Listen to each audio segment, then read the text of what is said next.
Hello, it's December, which makes it the end of 2022, and wow, made it through another year. Congratulations to all of us. This month I spent a lot of time preparing to traveling, recovering from traveling, and also the state of my room is still in disarray because I'm still in the process of moving house. I'm moving in like a week. And as you can see, a lot of the stuff is still not really packed into boxes, but I have like 15 boxes outside now, and I have to pack maybe like 10 more. I would say that does not leave me much time to read books. The first half of December was kind of restful for me, and then the second half of December was very stressful. I've also been reading those kind of like weekly chapter releases of old classics on Substack. It's like Dracula Daily. So for example, I'm reading Whale Weekly, where every week you get like a chapter of Moby Dick. I'm also reading Woman in White Weekly, so every week I get a chapter from the Woman in White, which I am really enjoying. I also started another weekly subscription that just started, so every week you get one chapter from the Sherlock Holmes novel Study in Scarlet. I feel like that helps me pace out my reading a lot better. It's not that I am like reading a sustained novel anymore, but I do get to squeeze in like maybe 15 minutes of reading, 20 minutes of reading, 30 minutes of reading, especially for Woman in White, because the chapters are sibei long. I think like even if I had read those classics before, it might have been really long ago, like say 10 years ago. So it's not like I remember what's happening anymore. So it's kind of like a rediscovery. The feeling of it is like waiting for a weekly installment of Shonen Jump. I feel like this kind of installment model, it makes it very reader friendly, so you don't feel intimidated by like, you know, like the novel that's like this thick. Like it's alright if you read one chapter per week. It's super manageable. In a way, it's like kind of assigning myself homework. The first book I read this December, The Seven Husbands of Evelyn Hugo by Reid Jenkins. So this writer, she already has like a cult following. A lot of people love her other book, the one about the pop stars doing drugs. You know that one, the Daisy Jones and the Six. Yeah, that book. I read that a while ago. I wouldn't say it's YA, but it's written in a way that's very accessible to any and all ages. The content, on the other hand, is I would say it's not safe for children. Similarly, for The Seven Husbands of Evelyn Hugo, personally, I really love the story, but the themes can be a little dark. It's talking about things like exploitation of women in the film industry. There's also sexual assault. There is this idea of blurred lines when it comes to consent. There's also domestic abuse. So yeah, like when you look at these incidents that happen, it's kind of shocking to think that people might be labeling this book YA, which I have seen. I don't think it's YA, like a mature read. But for me, and this is a big spoiler coming, for me, what I really did not know about this book at all, because every time I saw like a review, right, I just like scroll away, because I was like, I'm going to read it soon, I'm not going to look at anything that anyone says about this book. I want to experience this book for myself, right? So I did that. I just avoided any and all reviews, which is why I need to give you a spoiler, which is that this book is LGBTQ+. Going into it, I was led to believe that it was going to be like a fake biopic of a made-up superstar actress called Evelyn Hugo who had 7 husbands. She managed to outlive all of them. So this is kind of like a tell-all, right? There is this sensationalization behind a woman's life. But then when I started reading it, I was pleasantly surprised to discover that this woman was actually bisexual, and the love of her life was not one of these 7 husbands, but actually this fellow actress that she had a sort of long-standing relationship with, even towards the end of her partner's life. So it's actually a great romance story between two women who, you know, in that time were still struggling with their sexuality and struggling with whether or not to come public about each other, struggling with the need to appear heteronormative, to have any measure of success in Hollywood. I truly did not see it coming. Like, looking at the cover, looking at the title, there is absolutely nothing in it that suggested to me that Evelyn Hugo was having like one of the most touching and heart-rending romances with another woman. That elevates it instantly to like a 4.5 stars for me, because first of all, their relationship had just the right amount of struggle and heartbreak, but also happiness. Second of all, throughout the book, there is this idea that what appears on the surface really cannot be trusted at all. When we look at excerpts of news articles, excerpts of tabloids, they barely begin to scratch the surface of what is happening underneath. And if that was like the author's way of trying to comment on Hollywood industry, I would say that she did succeed in it. Okay, so that's book 1 of 4 books. Yeah, I read 4 books this month. Alright, so the next book I read, Idol Burning by usami. This book, right, had a queue.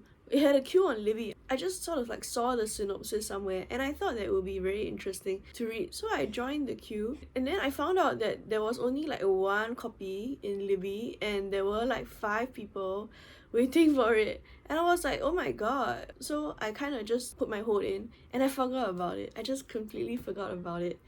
And then one day I got a notification saying, oh, your hold is ready, borrow the book now. This book, it's written from the perspective of somebody who is very, very deep into idol worship. I think in Singapore we can see that happening quite a lot. Like teenagers who have parasocial relationships with their idols, especially if those idols are not very big idols, but they are smaller idols who are allowed to, say, like do lives with people, or even like have mediated chat messaging with their fans. The protagonist, she is a big fan of this idol, so much so that her entire life revolves around him. She doesn't care about her studies, she doesn't care about her personal hygiene, she doesn't wash her hair, she doesn't take care of her skin anymore, she's breaking out all over. But she doesn't care about that because all her money goes towards buying his albums, buying his merchandise, going for his concerts. She maintains like this blog where she sort of sustains that fantasy of having access to the idol's sort of inner thoughts. So she will like literally analyze every single frame of a video and be like, he seems a bit down today, hope that he's feeling better soon, I will always support you, that kind of thing. So she will read into this idol then becomes like a text that she kind of over analyzes and also projects herself onto. At least that's my interpretation of it lah, you know, maybe I'm completely wrong. One day she woke up to the horrible news that her idol actually punched a fan. And because of this, his popularity started plummeting. Naturally, because her entire life depends on this guy and this guy succeeding, her life starts to unravel. And when she sees like comments of people slamming her idol, jumping on the bandwagon to, you know, spew hate at him and to flame his character, she feels very personally hurt by it. She's affected by it because of this parasocial relationship that she has with him. The thing is, the entire time, this idol remains inscrutable. We never once get access to him. We never once find out exactly did he or did he not punch a fan. Later on, this idol announces that he's gonna get married. In this kind of situations, when idols get married, they kind of need to leave the group. But the group has also decided to disband. That is then like the end of her worshipping of this guy, because once he gets married, he's stepping down from the stage, he's going to become an ordinary guy. He will no longer be like a celebrity, he'll just be an ordinary guy. She does almost stalk him to his front door. But the interesting thing about this protagonist also is that she seems to recognize that this distance is required for her to maintain the relationship. Like, she cannot get too close. She doesn't make any attempts to call him directly. When she heard that he lives in this neighborhood, she goes over to that neighborhood, but she doesn't actually try to hunt him down block by block, unit by unit, trying to find out where it is that he lives. She wonders, could it be him behind that curtain? And that is enough for her.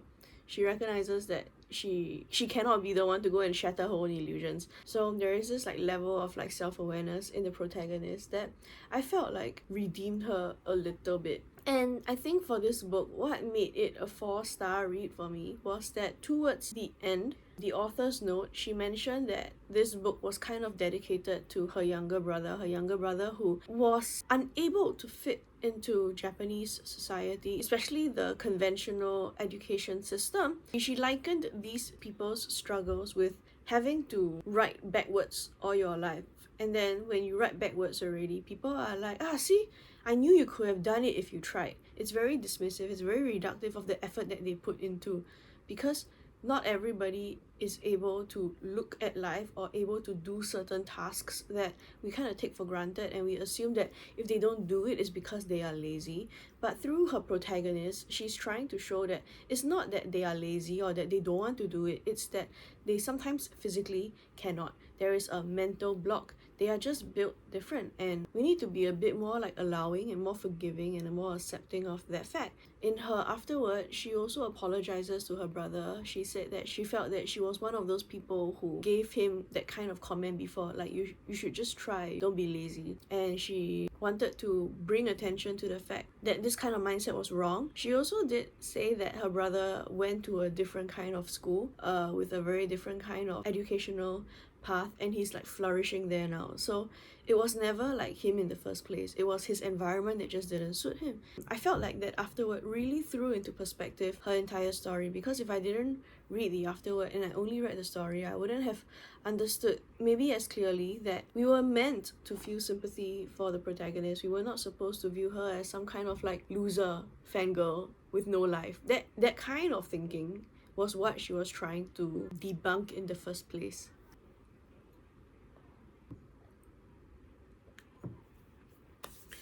Okay, book 3 or 4, 3 Streets by Yoko Tawada. So maybe Yoko Tawada is familiar to you because she has this other book that I read like very long ago. Maybe it was like over a year ago. It's called The Last Children of Tokyo. I found out later on that there's like an alternative English title called The Emissary. I don't really know why it's called The Emissary. I feel like The Last Children of Tokyo is a better title for this book than The Emissary. But yeah, I was like thinking, why is this Yoko Tawada book that I've never seen before, The Emissary? And then I started reading it. And I was like, hey, wait a minute, this story is exactly the same. Like line by line, I remember this happening exactly.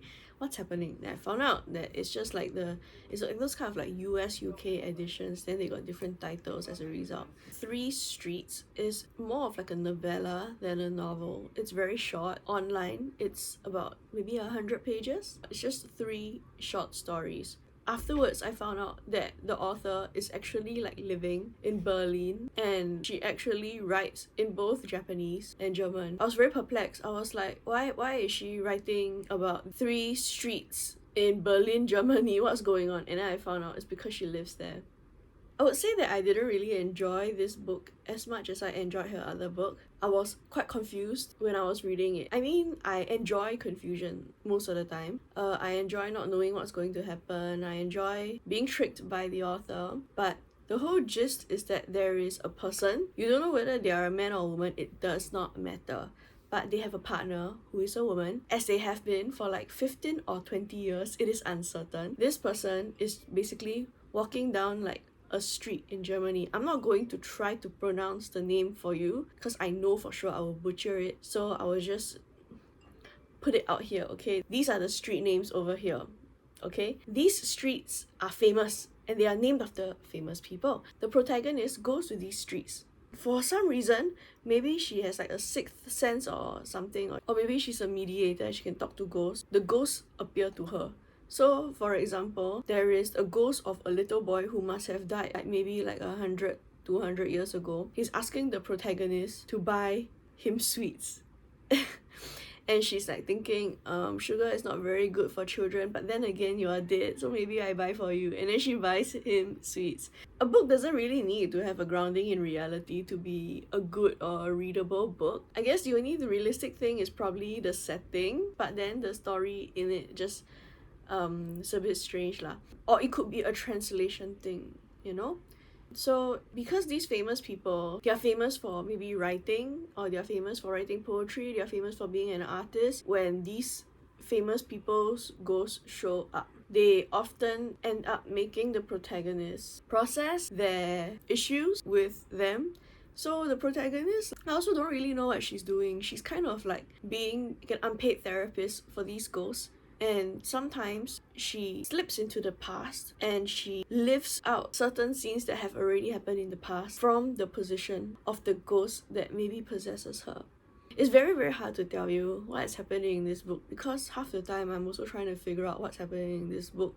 When you read it, don't expect any kind of linearity or rational sense. Just go for the ride. You know, it's a ghostly ride. Just go for the ride and enjoy it. Don't think so much. Book 4 for December, the last book that I read this month, and I would say my favorite. I gave it a clear 5 stars because it's like a 4.8, 4.9 star.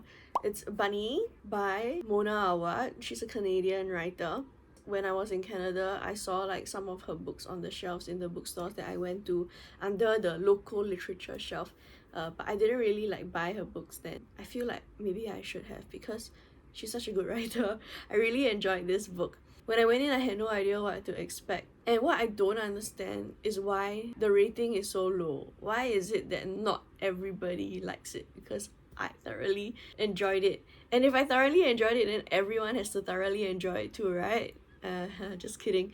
So protagonist is called Samantha. She is very underprivileged. So her mother is dead, her father is fugitive, has no money, she has no savings, she's always on the brink of becoming homeless. She's in this prestigious MFA program in this kind of like elite institution called Warren. Haha, you know, like rabbit warrens, right? So it's kind of funny. She relies entirely on the stipend given to her. She has no life plans, she has no safety net.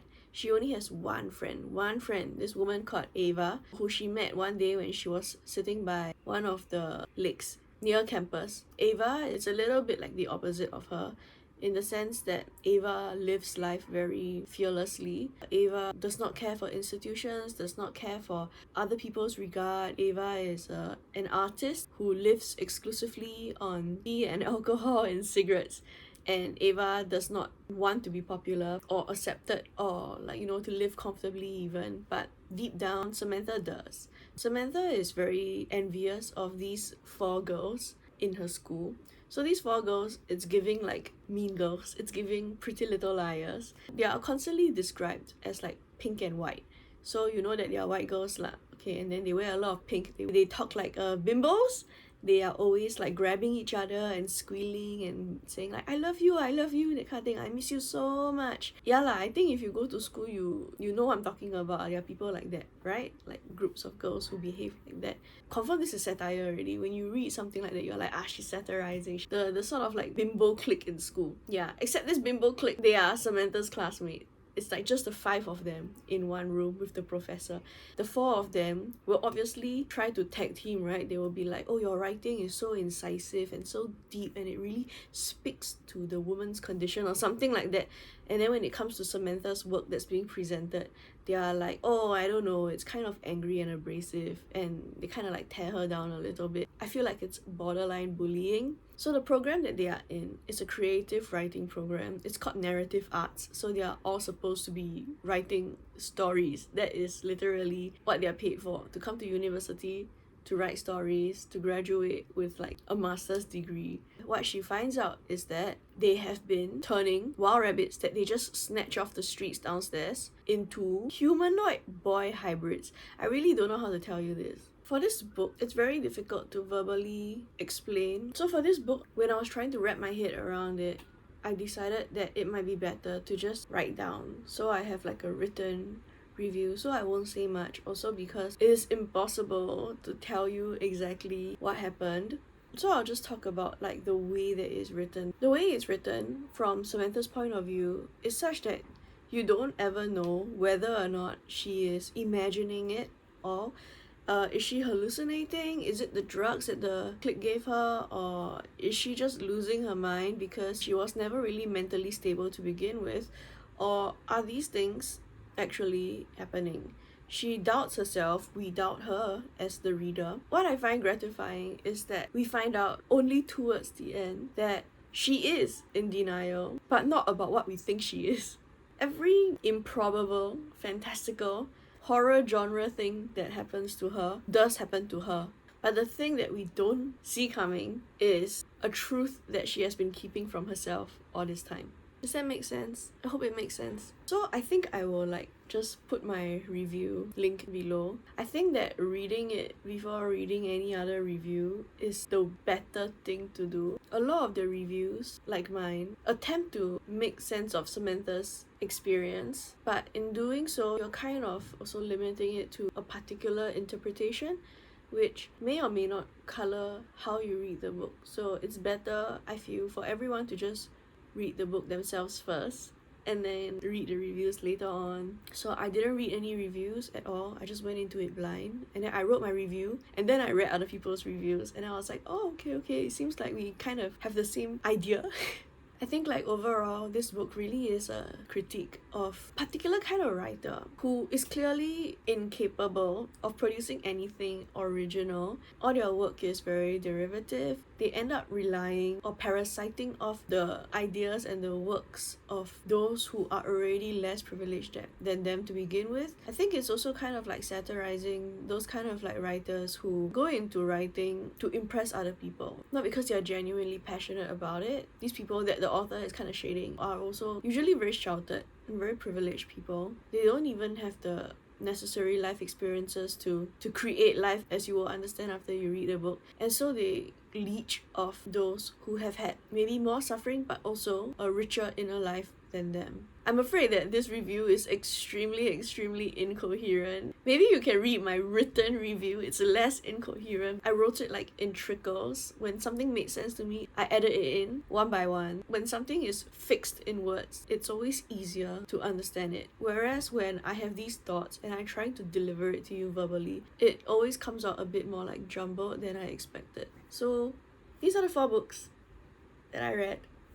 As I mentioned, I'm moving house in a week, so I don't really have time to do anything but all the work that my workplace is already chasing me for. It's very depressing. I wake up now and then it's just all these work texts asking for things that I have been working on, but when you work on so many things at once, nothing gets close to completion. And I recently had a blood test and found out that I'm anemic, which is why I'm so tired and occasionally dizzy. And I always thought it was just normal, oh, it's the heat. No, sis, it's your lack of red blood cells or something. I don't really know what to do to fix it, because I heard that if you take iron supplements, it could make you constipated, and I'm not really sure I want to replace one problem with another problem. So whenever possible now, I'm just reading my little backlog of the weekly subscriptions to classic novels that I have on my phone. Also, I packed up all my books. It's all gone now. I don't really have anything to read, and my Kindle is dead because I packed the charger away. I think January's book review might be really short if I even read anything. We'll find out. So that's the end for this month and for this year. We made it. Yeah, we made it. I hope 2023 will be a better year. To end off, I guess I just want to say thanks for listening. If you have been listening all this time, I'll see you soon. Bye.